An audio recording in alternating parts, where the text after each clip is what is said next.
मेरा भारत चैनल से के शर्मा की राम राम। आओ वृंदावन धाम चलें।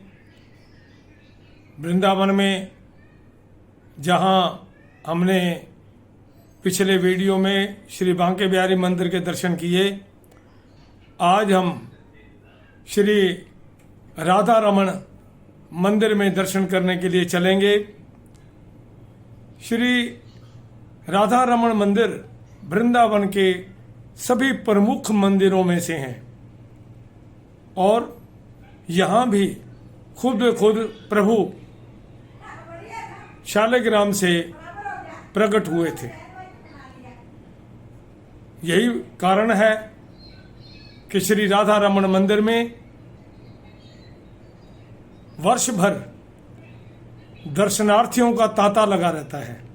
आइए हम राधा रमण मंदिर के बारे में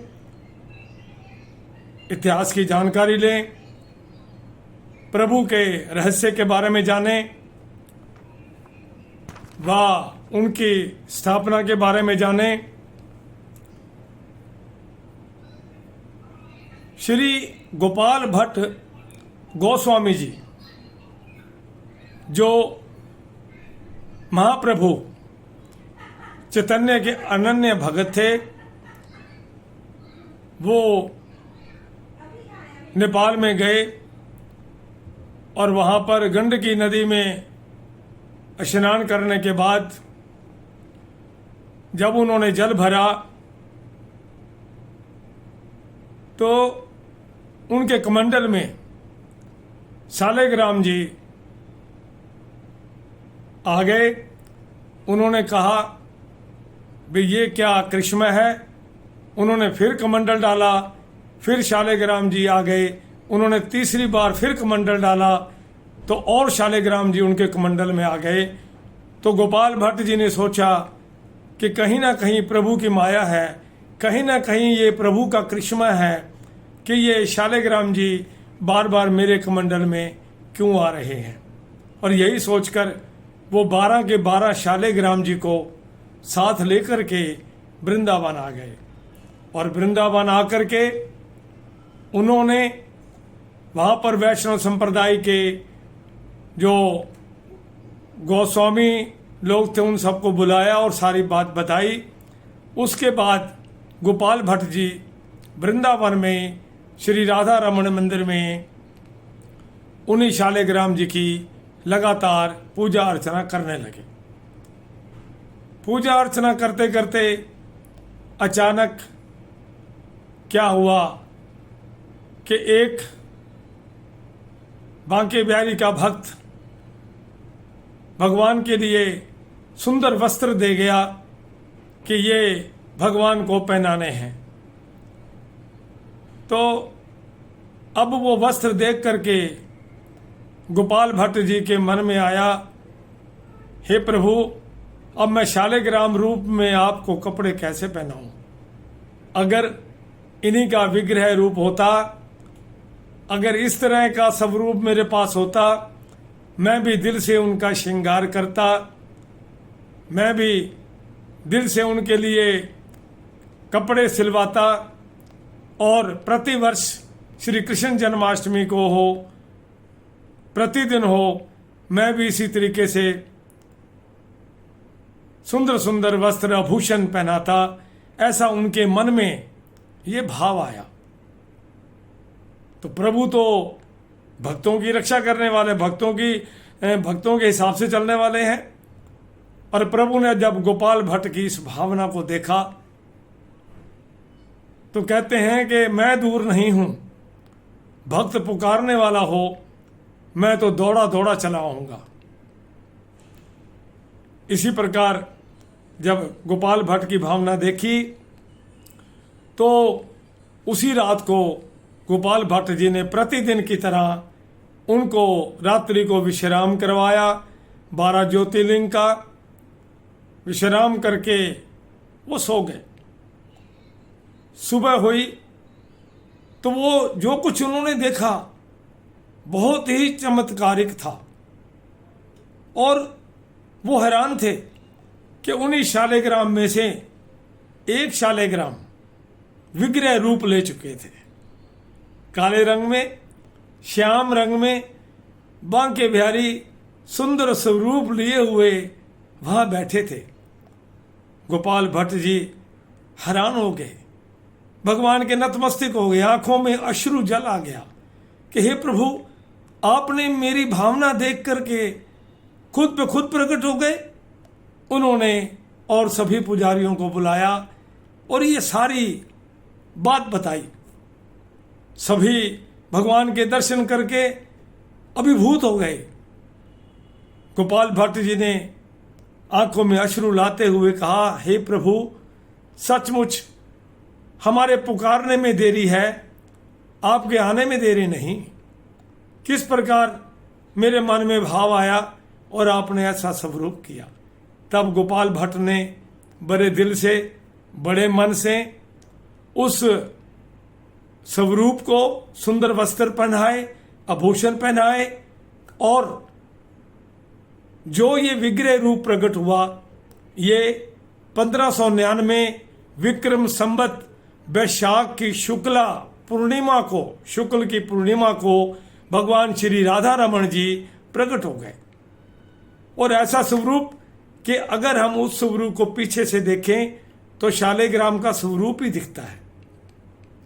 और तब श्री गोपाल भट्ट जी ने उस स्वरूप को वहां प्रतिष्ठित किया जहां पर आज राधा रमण जी मंदिर है।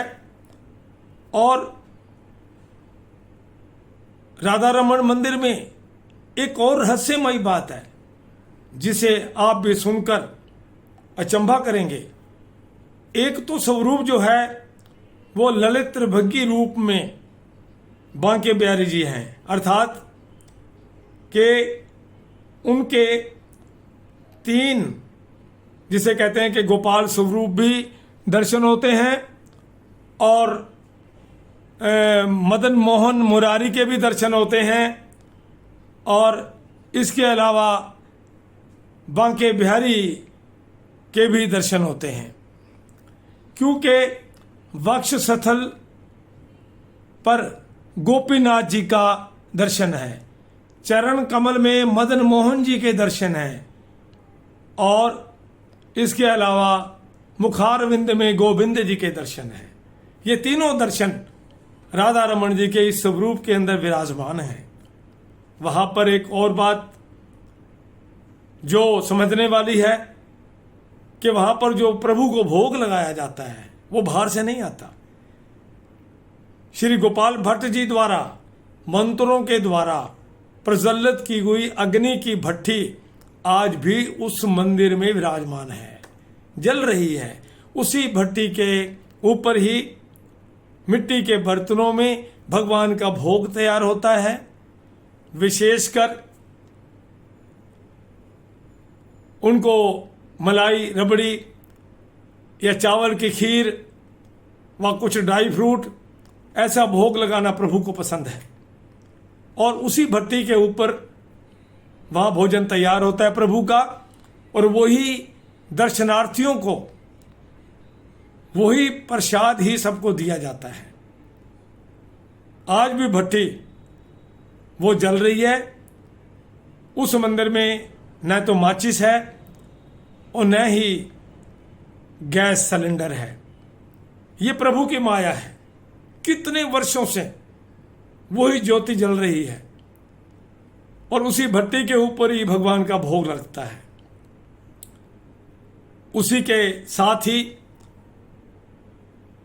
राधा रमण मंदिर के साथ जो गली है उस गली के पास ही श्री गोपाल भट्ट जी की स्वरूप भी है, उनका समाधि स्थल है और उनके लोग दर्शन भी करते हैं। गोस्वामियों का परिवार ही इस मंदिर का पुजारी होता है और ये सब महाप्रभु चैतन्य से जुड़े हुए हैं, वैष्णव संप्रदाय के हैं। और इस मंदिर के बाहर 2 बल्ब लगे हैं, एक हरे रंग का, एक लाल रंग का, अगर हरा रंग का बल्ब जल रहा है तो आप समझिए कि मंदिर के दर्शन हो सकते हैं, दरबार खुला हुआ है। अगर लाल रंग की लाइट जलती है तो इसका मतलब दरबार जो भगवान हैं, जो प्रभु हैं, वो विश्राम करते हैं। और प्रतिवर्ष श्री कृष्ण जन्माष्टमी पर बड़े बड़े भजन गायक वहाँ प्रभु का संकीर्तन करते हैं। जिस समय मेरे को जाने का मौका मिला था उस समय कृष्ण जन्माष्टमी के दिन स्वर्गीय श्री विनोद अग्रवाल जी व कृष्ण भूटानी जी वहाँ पर प्रभु श्री राधा रमन का गुणगान कर रहे थे। और आदरणीय सम्माननीय भागवताचार्य श्री पुंडरीक जी भी वहाँ पर मंच पर विराजमान थे। उस दिन राधा रमन मंदिर में खूब आनंद आया। भक्तों ने खूब आनंद और प्रभु के दर्शन किए। ऐसा है श्री राधा रमन मंदिर, जहाँ प्रभु खुद पे खुद प्रकट हुए। और राधा रमन मंदिर में इसीलिए आज जो भी श्रद्धालु जाते हैं वो अपनी मनोकामनाएं पूर्ण करवा के ही आते हैं। प्रभु उनके सारी मनोकामनाएं पूर्ण करते हैं। बोल बांके बिहारी लाल की जय, बोल श्री राधा रमन सरकार की जय।